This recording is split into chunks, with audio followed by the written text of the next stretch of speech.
It's a mouse review time. Now, if you know anything about me, you know that I love computer hardware, processors, motherboards, RAM, and especially graphics cards, and things of that nature. But one thing that a lot of people don't know is I love mice. Mice are my thing. And more importantly, I love Logitech mice. And I love Zowie mice. I love lots of different types of mice brands, but one brand that gets under my skin is Razer. Now, my first ever gaming mouse, back in like 2004, 2005, was the Razer Diamondback. It was with one of the first gaming mice I ever had. And it was great. It was fantastic. I loved it. And then I got other mice after that. Got Logitech mice and stuff. And then around 2011, 2012-ish, I bought a Razer Naga Epic. And that mouse never worked. I took it back to Best Buy 8 times before I finally got one that worked. And it was really stressful for me to keep having to go back and get another one after another one after another one. It sucked. I didn't like it. So I was like, after that point, I was like, okay, no more Razer products ever again. Never again. And you're probably watching this thinking, Nismo, you're really late to this Razer Viper Ultimate. Like, this mouse has been out forever. And there's a good reason why it's taken me this long to get to this mouse. First reason is that I have severe trust issues with Razer. And second reason is I've just been really loving my Logitech G Pro. This is a good mouse. I was enjoying the hell out of it. I just didn't like the shape. I didn't like the egg shape. Everything else about it, fantastic. Oh, and also I didn't like the feet that came with it. And now these hyperglides are becoming increasingly harder and harder to find. I don't know what it is about them. I don't know why it's taking them so long to make more feet for different mice, but whatever. That aside, there was a reason why I didn't get it. And then I started talking to my lady, and I was telling her that I wanted to try out this Razer Viper Ultimate because it looked really good, and a lot of people were saying lots of good things about it, but I didn't want to spend $150 on it because that would be $150 that would literally go down the drain if it sucked. And she decided that she would get it for me, and then I could test it from there. So I've had this mouse for about a month now. I've tested it. I've played multiple games with it. I've put it through its paces, and so far it's looking pretty good. Now, if you want a detailed review on the mouse like this, like if you want me to get out the frickin' tape measure and you want me to go to town and give you all the sizes and shapes, I'm not going to do that.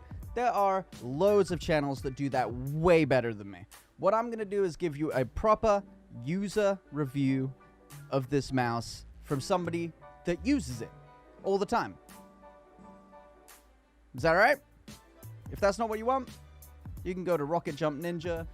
You can go to Bad Seed Tech. You can go to all those other places where they have really in-depth reviews of mice like this. But I'm going to tell you from a player's perspective how this mouse feels and how it works. Now, as far as the shape goes, I do like how it's wider than the G Pro Wireless. I like how it's wider at the back. I like how it's wider at the fingertips, and I like how it has these grooves in each of the clickers. That's pretty important to me. I like that. These grooves are very shallow, and it can be kind of difficult sometimes to actually like get your fingers into the right grooves on the G Pro Wireless, and it can be taxing after a while. And the slope continues like that all the way through it. I don't know. It just doesn't feel right. Another thing about the G Pro Wireless is that while you're clicking, like say you're ADSing with this and you're firing with this, if you play like with your middle finger on the scroll wheel, sometimes the way you push down on these two clicks, on these two buttons, can interfere with how the scroll wheel acts. It can make it so that the scroll wheel binds up on these two buttons. And that sucks. And that's because of how the two front buttons are molded around the scroll wheel. And if you look at the Razer Viper Ultimate, that's not the case. The two left and right buttons at the top are completely separate from the mouse wheel. So if you're clicking with either one of these or both at the same time, it doesn't interfere with your scroll wheel, so you can use this while you're playing. And for Counter-Strike players or Valorant players, this is very important because a lot of Valorant players and a lot of Counter-Strike players bind mouse wheel to their jump button. So while you're shooting, while you're ADSing, while you're shooting, while you're moving, while you're in gunfights, it's pretty important for you to be able to move that mouse wheel, which was becoming a problem with the G Pro Wireless. So that's a good thing for this mouse right off the rip. Another good thing about this mouse right off the rip is that it came with PTFE feet. So now I don't have to go looking through Amazon and looking through all these other places just to find PTFE replacement feet for it. They're already on it. They already work great. This mouse slides across my mouse mat effortlessly. No matter what I do, no matter how long I've been playing with it, it still tracks and it still glides just as good as it did when it first came out of the box. And that I love. These mouse feet are fantastic. The optical switches, it's a new feel for me, but I have yet to feel any kind of like latency or anything from it. The buttons feel crispy and clicky and visceral, and they're still incredibly responsive. The weight is really good. It's about 67 grams. I think 67, 70 grams for this mouse, and it doesn't feel any different than the G Pro Wireless. And I do like how responsive the sensor is. The sensor feels really responsive, really, really quick to its feet, really reliable. I do love the sensor. One thing I have noticed about this mouse, though, the Razer Viper Ultimate, is it is slow to wake up. So if you leave your mouse sitting on your desk for an amount of time to where it goes to sleep, if you come back and you hit the mouse, it doesn't wake up immediately. It takes a second to light back up. And that's not been a problem for me in games. It's not been a problem for me in a lot of scenarios, but it has, like, I still have, you know, like PTSD from previous Razer products where it would go to sleep and just not wake back up. And then I have to go get another mouse, and that sucks. So I've been watching that closely. So far it hasn't completely stopped working on me, but it does worry me sometimes. Another great thing is the charging dock with the G Pro Wireless. Having to plug it in every night before I go to bed or whatever. Not as much of a seamless and user-friendly experience.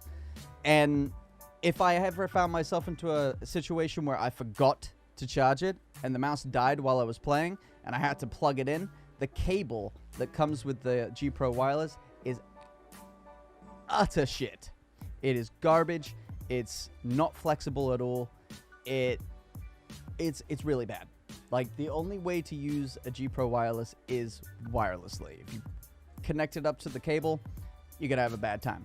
Whereas with the Razer Viper Ultimate, the cable is actually really, really loose. Like, it does feel like a paracord cable. Like, it's nice and soft and malleable, and you know, it doesn't... In a mouse bungee, you'd never know it was there.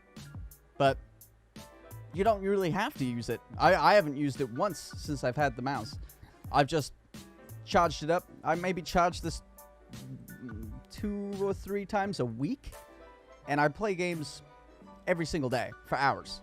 And it holds up its battery life really well.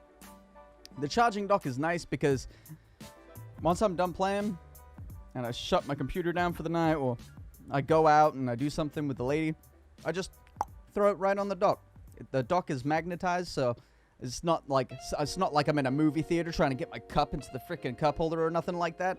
It just bang right on there. I've never had a problem where I'm just like, ow, why is it not charging? No, I just throw it right on there. It works. So the charging dock, great. The battery life, fantastic. The sensor, fantastic. The switches, fantastic. All the buttons feel good. I didn't like how it, you know, it's an ambidextrous mouse and it has these buttons on this side. But once I got into the Razer software and I turned these buttons off, not a problem, obviously, because they're not doing anything now. So here we are, a month in. Buttons all good. Scroll wheel's good. Sensors good. Battery life's good. Charging dock good. Cable good. Everything seems really good. Is it too good to be true? That remains to be seen. But so far, so good. The biggest issue with the Razer Viper Ultimate, and this goes for any Razer product, is Synapse. Synapse sucks.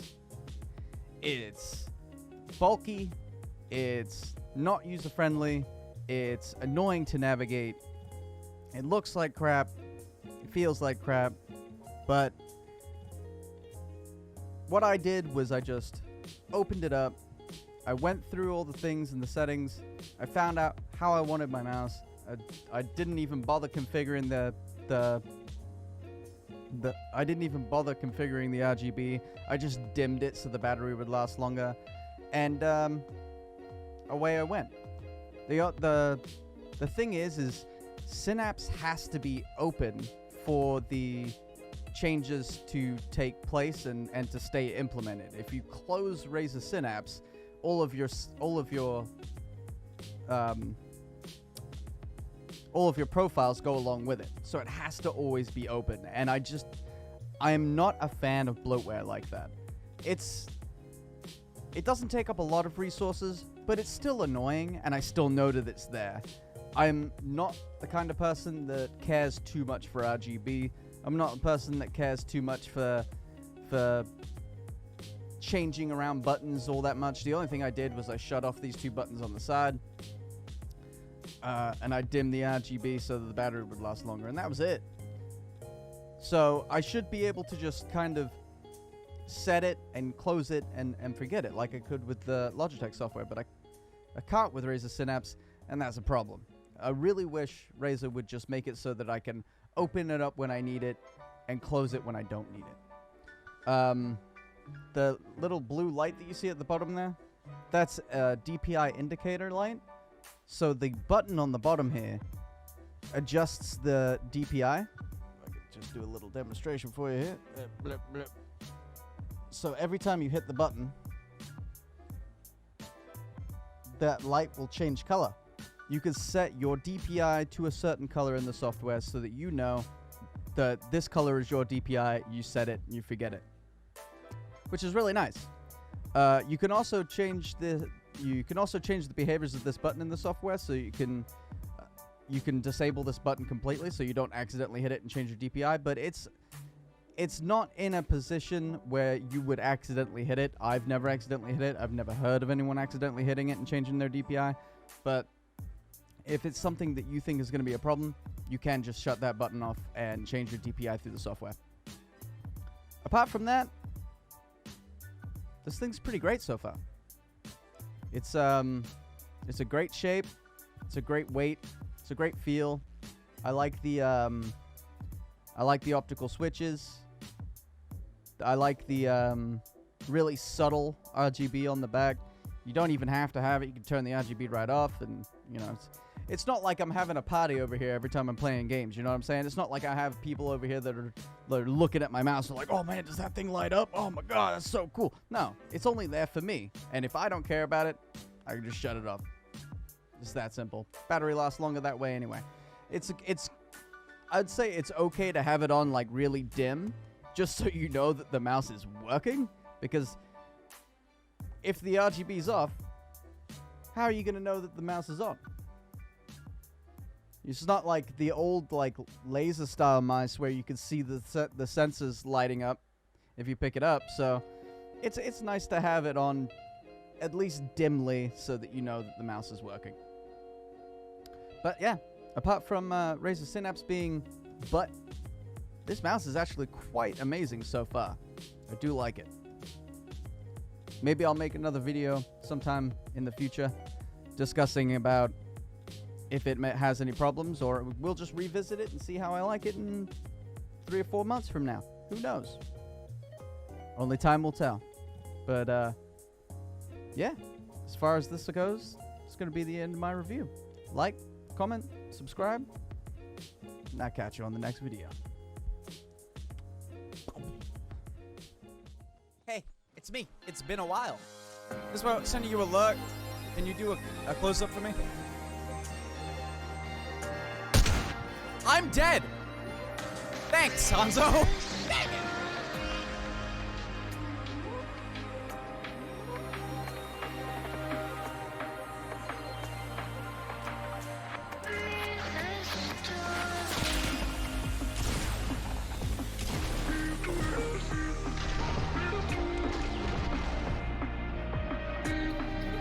Oh, no! You look like, dude. Fuck! Ah! No!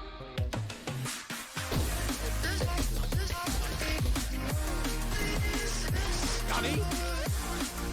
Get up there! What's that? Oh! On the back and see it from behind. This way. Got him! Fucking mouth. Watch out, Nismo!